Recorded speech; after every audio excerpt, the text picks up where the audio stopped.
Welcome to today's deep dive. So, think about your current or even past relationships like, well, a smartphone operating system. On the surface, the interface is shiny and perfect. Right, like what you see on social media. Exactly. Yeah. But underneath, there are these unseen psychological background apps running in infinite loops, and they're quietly draining the battery until, inevitably, the whole system just crashes. And that is exactly what we are looking at today. We are pulling from excerpts of The Architecture of Lasting Love and The Psychology of Modern Love to decode these hidden psychological bugs.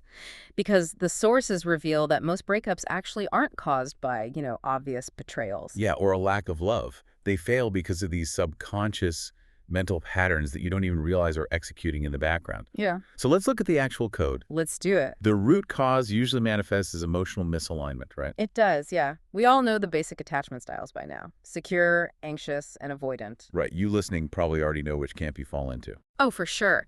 But the real friction, the ultimate toxic loop identified in the texts, happens when you pair an anxious and an avoidant nervous system together. Because one is constantly chasing while the other just keeps running away. Exactly. And it's crucial to understand why this happens neurologically. This isn't just a personality quirk. It's a nervous system adaptation built in early childhood.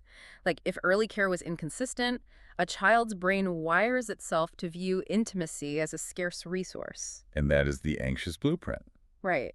But if care was smothering or dismissive, the brain maps intimacy as a threat, which creates the avoidant blueprint. So when these two pair up, the anxious partner's attempt to get closer literally triggers the avoidant partner's biological threat response. Oh, wow. So the anxious partner chases to feel safe, which makes the avoidant partner run to feel safe. Yep, it's an infinite loop. But wait, I have to ask, if this attachment mapping is biologically hardwired into our brains from infancy, are we just giving people false hope? How do you mean? Well, I mean, are these anxious and avoidant pairings just doomed from the start? Yeah. Because you can't really just, talk therapy a biological reflex. Well, they aren't doomed, thankfully. It is possible to actually rewrite that code because of neuroplasticity. We can rewire those neural pathways over time. Okay, so there is hope. There is, but just communicating better doesn't actually work. The sources point out that couples aren't really communicating in those moments, they are just reacting. The barrier is the defense mechanism that kicks in. Right, because that friction triggers our biological threat response, Mhm. which basically turns communication into combat. And the silent killer driving that reaction is the ego. Exactly. We tend to think of the ego as arrogance, like someone who is full of themselves. But psychologically, it's a survival mechanism protecting a very fragile self-concept. So instead of expressing vulnerability and saying, I feel ignored or I feel terrified you're leaving, they attack. Right, the ego steps in. Vulnerability feels like a weakness to a threatened brain. So it prefers the empowering feeling of anger over the paralyzing feeling of fear and translates that emotion into a strike, saying something like, you never care about anyone but yourself. It's like a rigid network firewall. Hmm. I mean, the ego, it intercepts incoming data, which maybe is just a partner needing a quiet night alone to decompress. Right, completely harmless data. Yeah, but it flags it as emotional malware and immediately deploys countermeasures. It turns a simple miscommunication into active combat.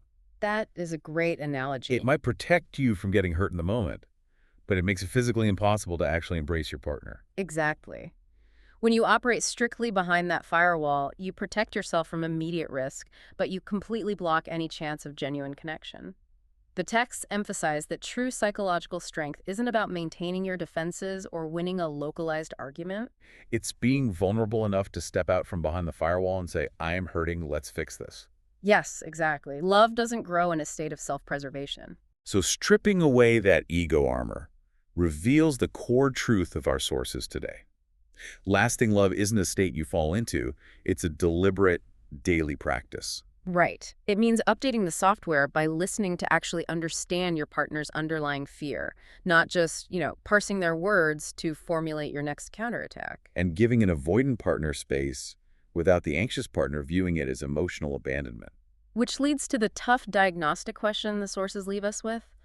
Am I loving my partner the way they need to be loved or the way my own nervous system wants to love them? Such a good question. Yeah. So what does this mean for you listening right now? Let's take that diagnostic just a step further. Oh, I like where this is going. If you find yourself repeatedly trapped in one of these anxious or avoidant loops, what if the way you intuitively want to be loved is actually just feeding your deepest childhood insecurities rather than healing them. That is a terrifying but necessary thought. Yeah, so maybe it's time to force quit those background apps, drop the firewall, and see what happens when the system finally has a chance to recharge.